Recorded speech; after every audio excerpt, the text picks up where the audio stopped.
Buenos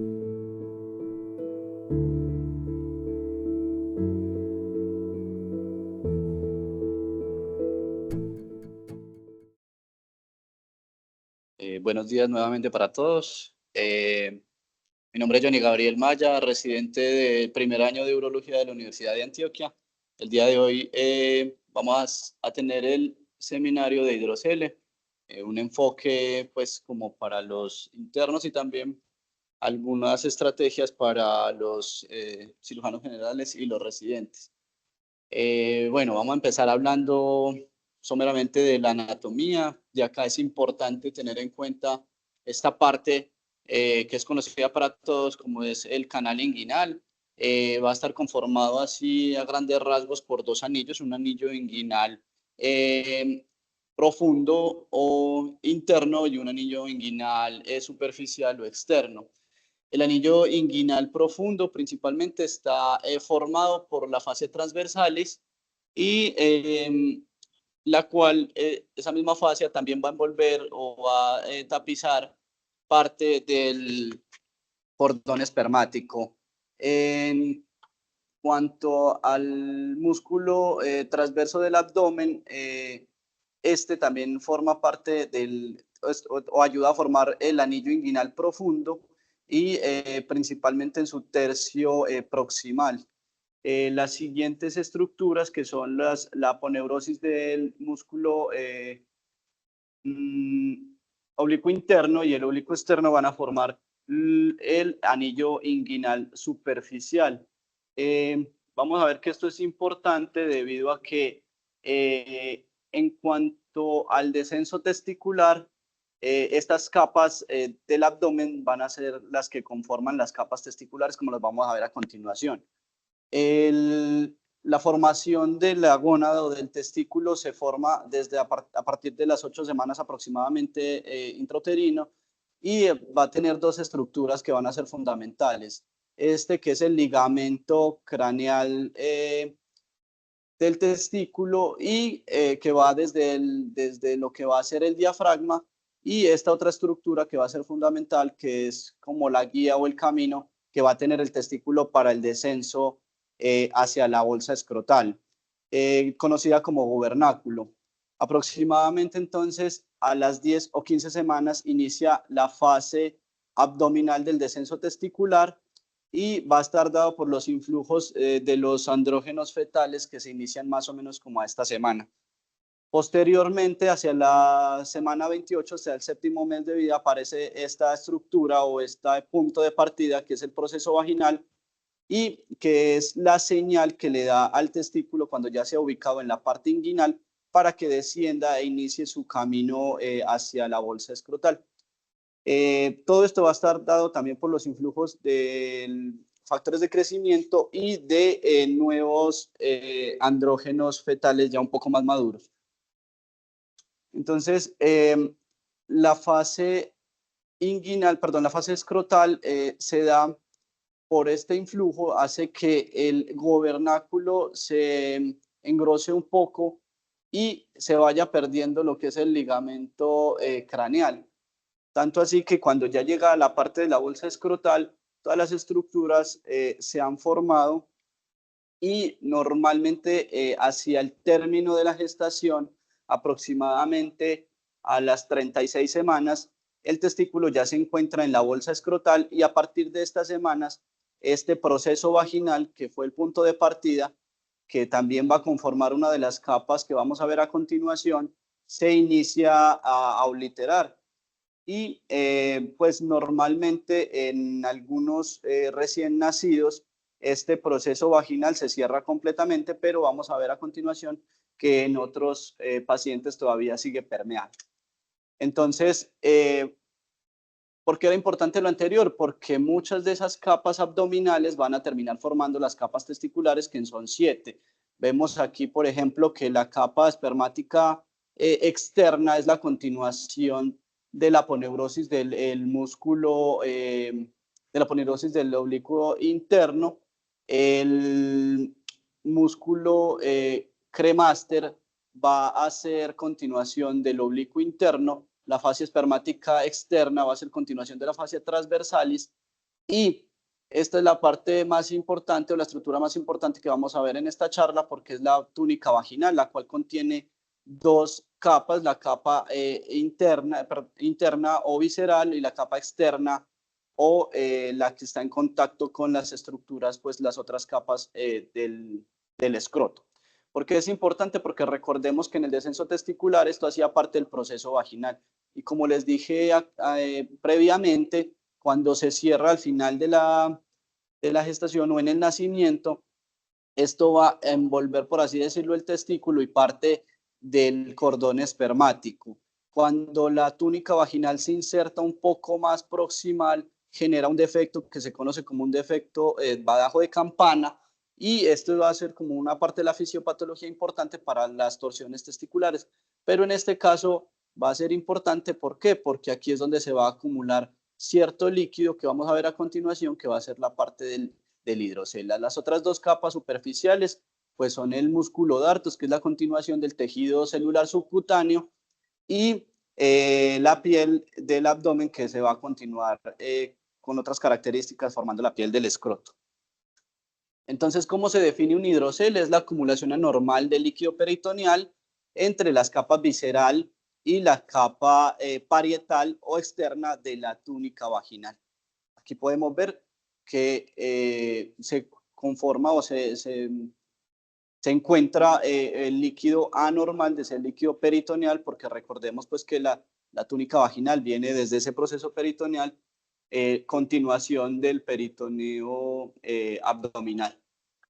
Bueno, entonces en cuanto al proceso vaginal, que aquí en una visión laparoscópica lo podemos ver que está permeable, como les dije, en algunos neonatos se encuentra ya cerrado al nacimiento, pero hasta el 80% persiste luego en el recién nacido. El 63% aproximadamente va a estar permeable a las 8 semanas de edad, y hasta el 40% va a estar permeable en los 2 años de edad y va a permanecer permeable.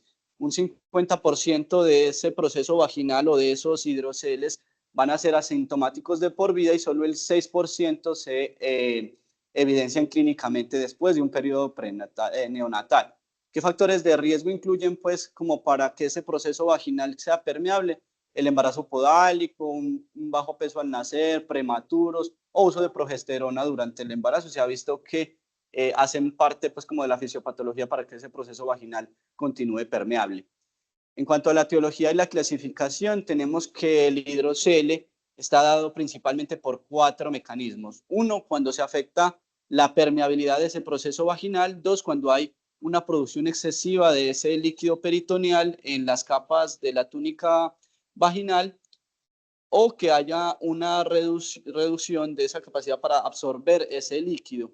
O el último mecanismo es por obstrucción del drenaje linfático en la parte escrotal. Y hay dos tipos así a grandes rasgos: es un primario o idiopático, o un secundario que está dado por otras causas diferentes a la permeabilización de ese proceso vaginal. Entonces, en cuanto al hidrocele primario, la mayoría de estos hidroceles primarios va a estar dada por la persistencia de ese proceso vaginal, siendo la principal causa de hidrocele en niños y en adolescentes, en personas menores de 18 años. Y tenemos dos subtipos: uno que es comunicante, que va a ser dado precisamente por esa permeabilidad. Como tenemos una permeabilidad del proceso vaginal, todo ese líquido peritoneal se comunica con el escroto, conformando un hidrocele primario comunicante, o un hidrocele no comunicante, que es que este proceso vaginal se encuentra cerrado o obliterado, y el líquido se va a producir principalmente en las dos capas de la túnica vaginal, que es el que predomina en la edad media y en los ancianos.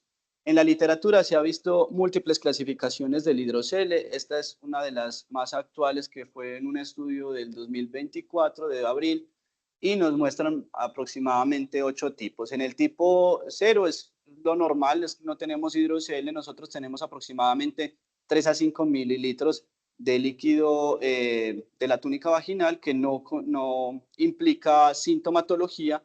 El tipo 1 es un hidrocele no comunicante. Este es un hidrocele no comunicante del cordón espermático.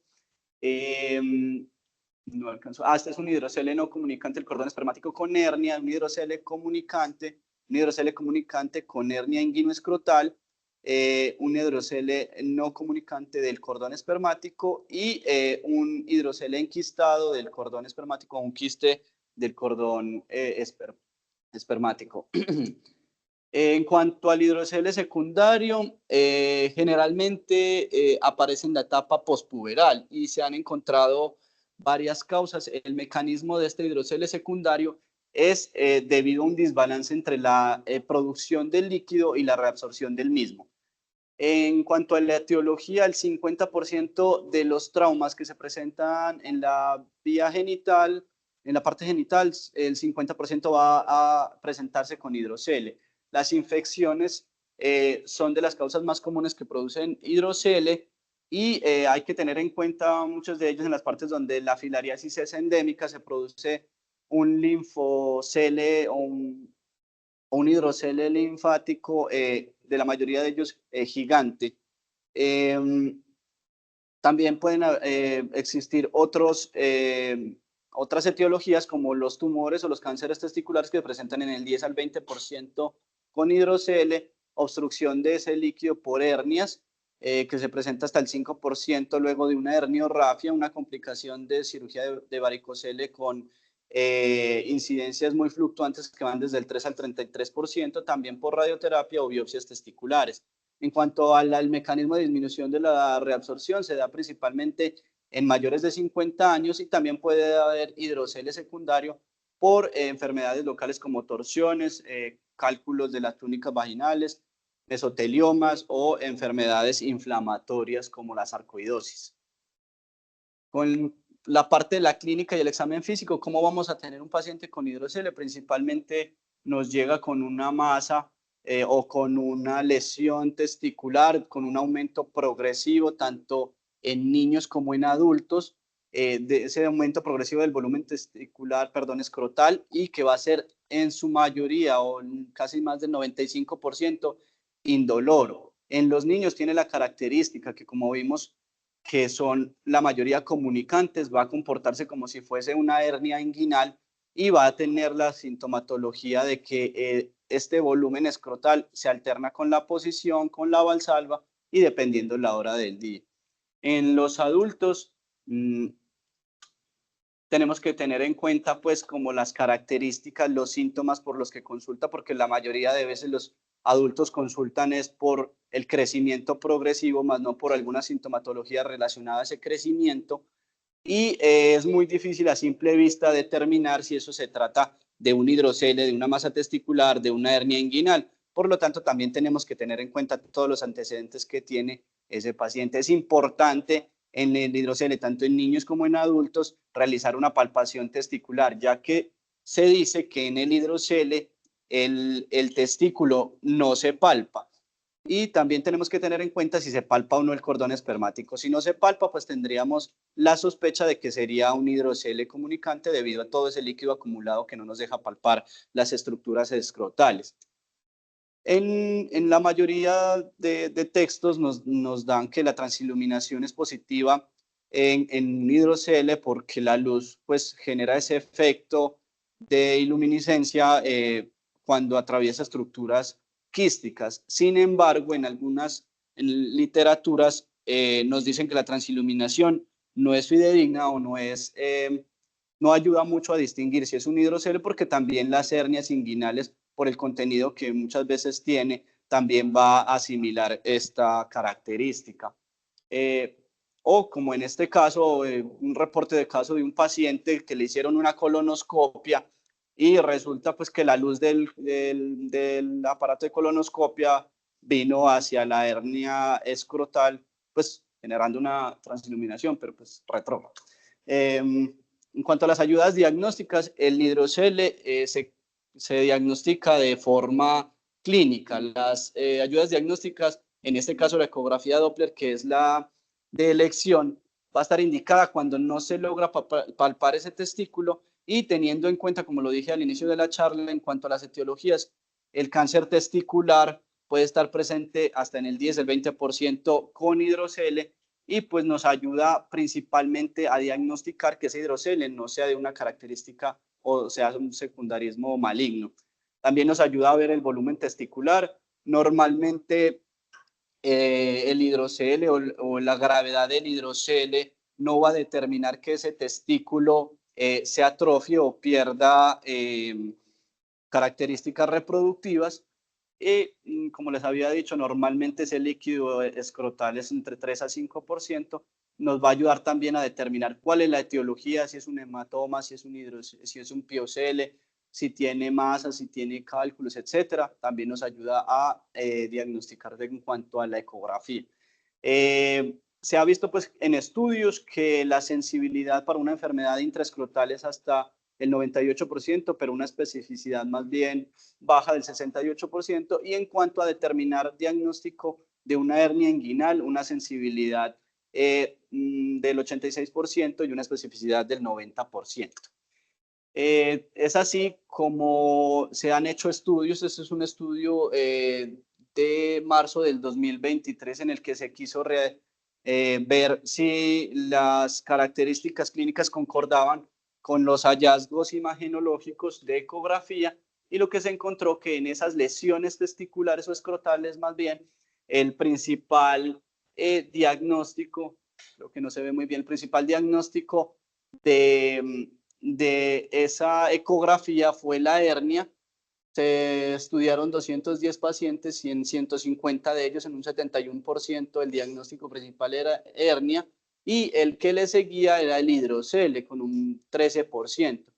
Vemos acá que las características clínicas se correlacionan muy bien con los hallazgos imagenológicos de ecografía, más que todo en el hidrocele que en la hernia, que puede ser muy fidedigno hasta en el 95% de los casos.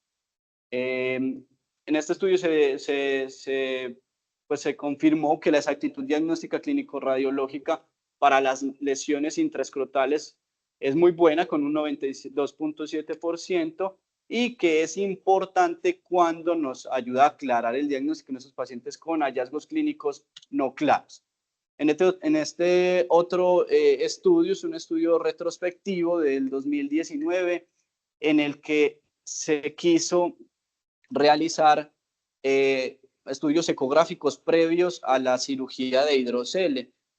Principalmente estaban 156 pacientes, para los cuales se realizaron para todos ecografías antes de la cirugía, y pues llamativo que en estos pacientes solo en 43 de ellos, en el 27%, tuvieron síntomas nuevos para los cuales sí justificaría realizar una ecografía previa, principalmente para descartar que no sea un cáncer testicular, a pesar de que el cáncer testicular representaba el 1% de todas estas patologías intraescrotales. Sin embargo, en este estudio no se encontraron casos de cáncer testicular, por lo que pudieron concluir que no era necesaria repetir la ecografía previo a un procedimiento quirúrgico.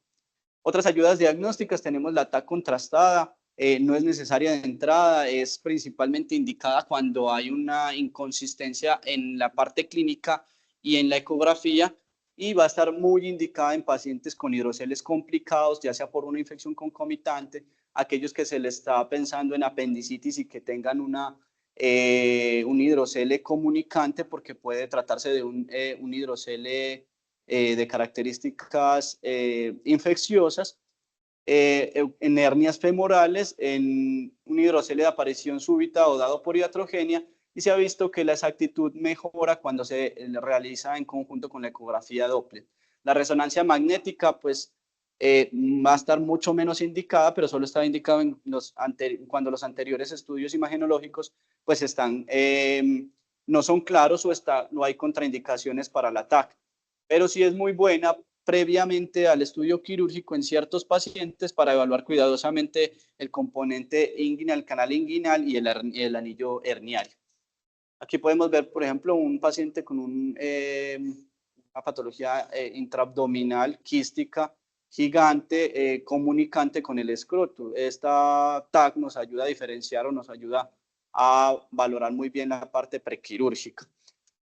En cuanto al tratamiento, la mayoría de hidroceles no se va a tratar. Si es un hidrocele comunicante, En los niños se va a esperar hasta 12 meses, ya que hasta el 92% de los casos se cierra completamente luego de este periodo de tiempo. Y antes de los 12 meses se va a operar a todos los niños cuando se asocia una hernia inguinal concomitante. Cuando se trata de un hidrocele no comunicante, en los niños se recomienda la vigilancia entre 6 a 9 meses luego del inicio de ese hidrocele y ya que hasta el 75% de los casos de esos hidroceles no comunicantes luego de este periodo de tiempo van a resolver. En los niños no se recomienda la terapia esclerosante, como lo vamos a ver a continuación, por el riesgo de peritonitis química y el tratamiento va a estar dada por estas indicaciones. Cuando hay presencia de dolor o persistencia de los síntomas, cuando hay un hidrocele a tensión, cuando hay una atrofia testicular, un hidrocele septado y de paredes gruesas, cuando hay infección de ese hidrocele y cuando la sintomatología persista por más allá de los 6 meses de edad, con un periodo en la literatura que unos dicen que si se presenta luego de 3 meses se podría pensar en corrección quirúrgica, pero en este periodo de tiempo es el que tenemos que evaluar para determinar si un paciente requiere o no el tratamiento. ¿Y qué tratamiento existe? Pues existe un tratamiento no invasivo que está dado principalmente por la aspiración y escleroterapia. Se ha visto en estudios que la eficacia varía mucho, incluso del 56 al 84%. En otros estudios lo ponen a la par de la eficacia en cuanto comparándola con la cirugía. Sin embargo, la escleroterapia nos está indicando en esos pacientes que tienen un riesgo anestésico elevado o no prefieran la cirugía. Se dice que el tamaño máximo, pues como para realizar esta intervención no invasivas con hidroceles de hasta 750 cc, pero que dada la variabilidad en cuanto a su eficacia va a tener más recurrencia, pero con una ventaja de que va a tener menos efectos adversos que el procedimiento quirúrgico. Estas son todas las contraindicaciones extraídas pues como de esta literatura del 2017 que se comparó pues con la cirugía y pues como vemos son demasiadas contraindicaciones, por lo tanto la escleroterapia va a estar indicada en pacientes con hidrocele no comunicante, no infectado y de menores de ese tamaño y que no sean niños. En cuanto a la hidrocelectomía, pues tenemos que si por la fisiopatología que vimos anteriormente, si es un hidrocele comunicante, el abordaje va a ser netamente inguinal porque se va a tratar como si fuese una hernia inguinal. Recordemos que en los niños, siempre que hay hernia inguinal asociada, se va a tratar de manera inguinal y si se presenta antes de los 12 meses, pues también está indicada este abordaje. En los pacientes con hidrocele no comunicante, el abordaje va a ser netamente escrotal, ya que el tratamiento pues, inguinal no nos va a ayudar en esta cuestión por la fisiopatología de no ser comunicante. Y se han visto tres técnicas, las que utilizamos pues, en la parte urológica son la aplicatura de Lohr, la técnica de Yaula y la técnica de botella de Andrews, que las vamos a ver pues, como muy someramente.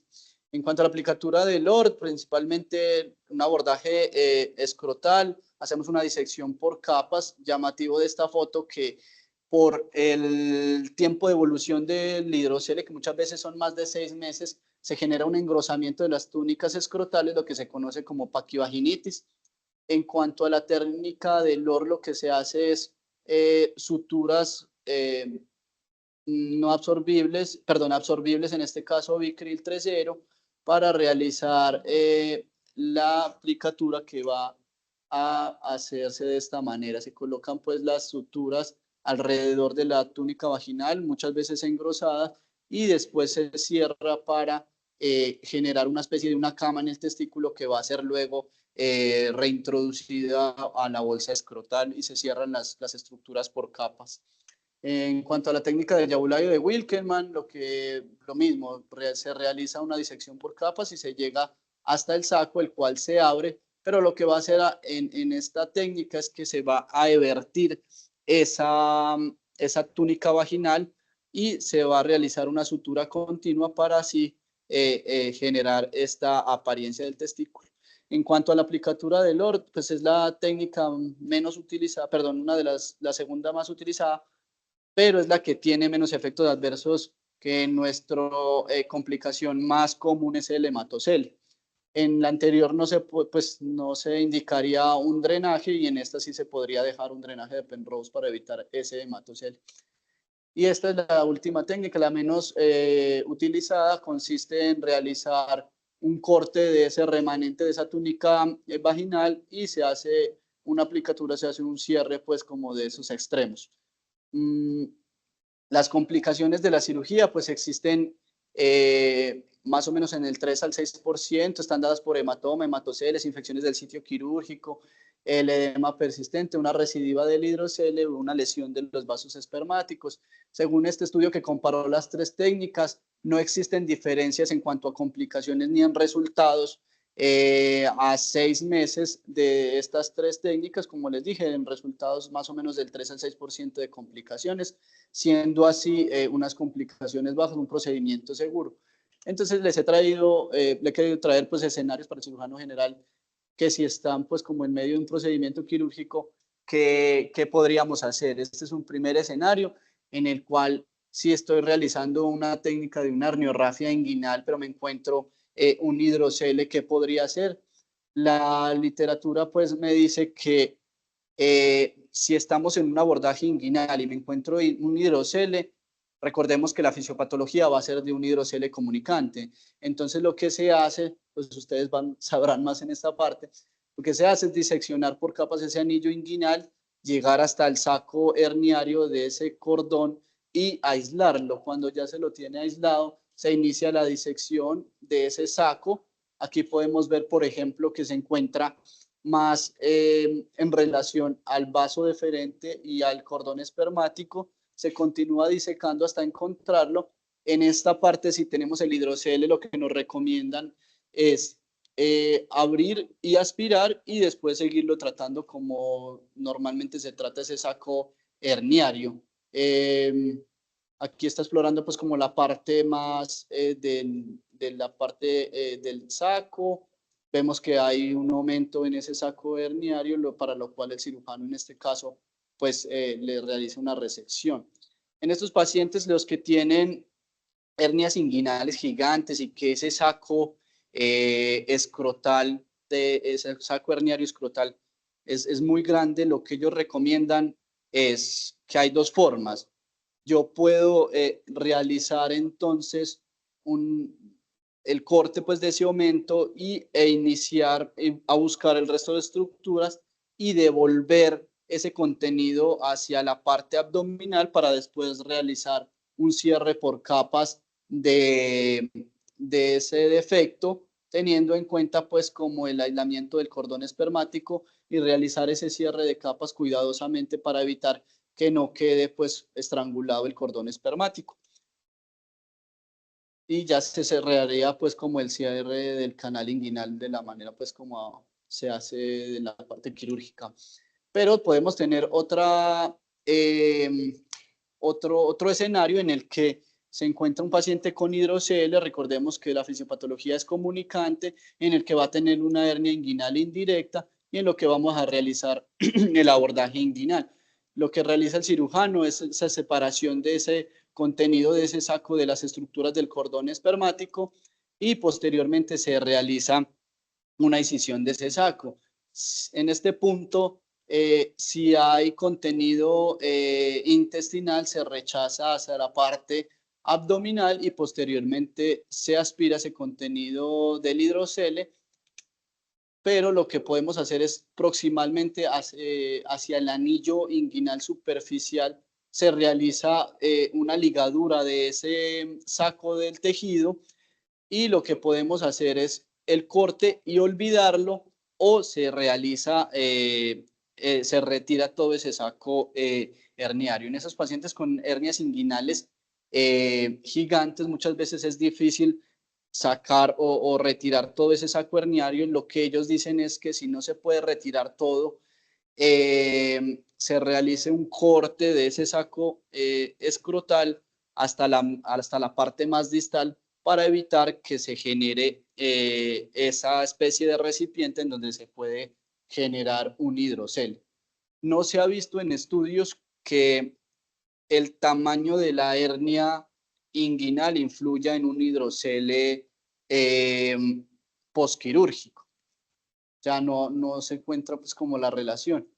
Y en otra, entonces, ¿cuál es el manejo de ese hidrocele posquirúrgico? Para recordarles, es hasta el 13% de las complicaciones de una herniorrafia. Recordemos que puede durar de 3 a 6 meses luego de la cirugía, pero para evitar que ese hidrocele se presente en el posquirúrgico, se recomienda que sea una técnica cuidadosa en cuanto a la disección de la grasa, teniendo en cuenta pues la ligadura de ciertos vasos linfáticos para evitar pues como que ese hidrocele vuelva a aparecer. Eventualmente ese hidrocele se reabsorbe en este tiempo y los pacientes no requieren procedimientos quirúrgicos adicionales. No se aspira ni se drena. ¿Y cuándo se va a remitir al neurólogo? Cuando después de estos 3 a 6 meses persisten y se realizaría la hidrocelectomía cuando tiene las indicaciones previas de cualquier hidrocele. Los pacientes con hernias inguinales, inguinoescrotales gigantes, en los cuales el escroto ha cambiado, pero si realizamos una buena disección y corte de ese saco escrotal, la mayoría de veces se reabsorbe en este tiempo, en 6 meses, y no requiere estrategias quirúrgicas como escrotectomía posterior. Sin embargo, hay unos pacientes que por estética consultan al urólogo para la realización pues, como de estos procedimientos, que sería otra de las indicaciones luego de este tiempo. Entonces, ¿cuál sería el manejo en este caso? Tranquilizar al paciente va a ser lo principal. Realizar una observación si aparecen síntomas o no. Luego, en el posquirúrgico, tener medios físicos y una suspensión testicular. Decirle al paciente que se coloque doble ropa interior o compre un suspensorio. Y muy claro los signos de alarma cuando se puede reconsultar, ya sea por lo que vimos ahorita, las infecciones, el hematocele o el dolor posquirúrgico. Eso era lo que les traía para hoy. Estoy atento pues como a las preguntas que puedan generar.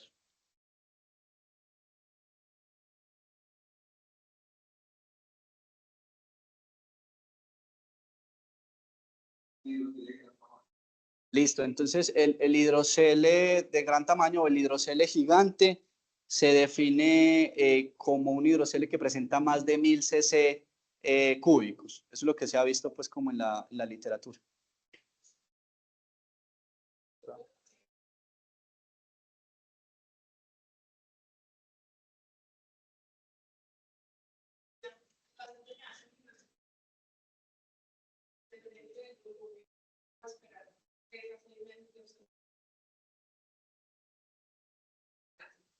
No, o sea, como les digo, la principal indicación para yo drenar o para yo hacer una hidrocelectomía o un manejo posquirúrgico de este hidrocele es el tiempo de evolución, más que todo los síntomas. Los síntomas después de un tiempo de evolución de los 6 meses. ¿Por qué? Porque la mayoría se va a reabsorber.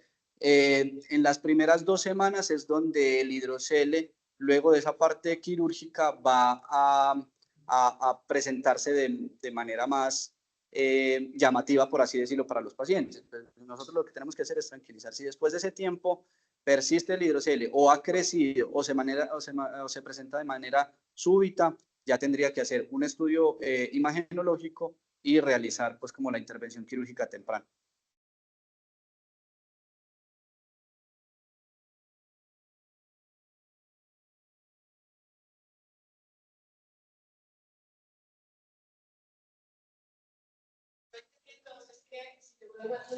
Un hidrocele en una hernia, yo ligue el saco proximal, resolver ese hidrocele con el comunicante. Sí, exacto. Pero necesidad de ligar el saco distal. Sí, en estos días que hablamos precisamente como que, bueno, ¿qué pasa si yo quiero hacer una hidrocelectomía con un abordaje inguinal?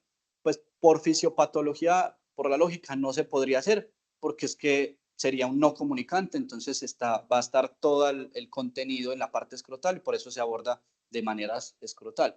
Pero si tengo un hidrocele asociado a una hernia inguinal, ya de entrada es comunicante. Basta entonces con cortar ese flujo de ese líquido peritoneal, que en este caso sería el saco herniario y ya sería. Pero con la recomendación que les decía ahorita, de realizar un corte hasta la parte más distal para evitar que se forme una especie de recipiente donde se va a generar un hidrocele posquirúrgico. Por eso la mayoría o sea, por eso la complicación de un hidrocele posquirúrgico, incluso en una hidrocelectomía, es baja, que es menos del 5% precisamente porque por fisiopatología no podría acumularse.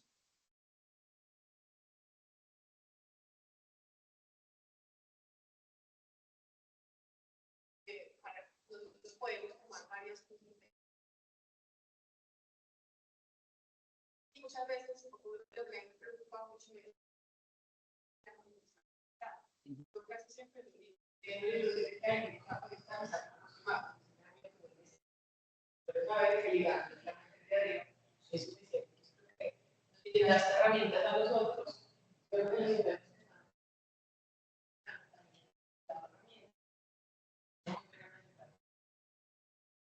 Gracias. Otra. Bueno, muchas gracias a todos. Damos por finalizada la reunión.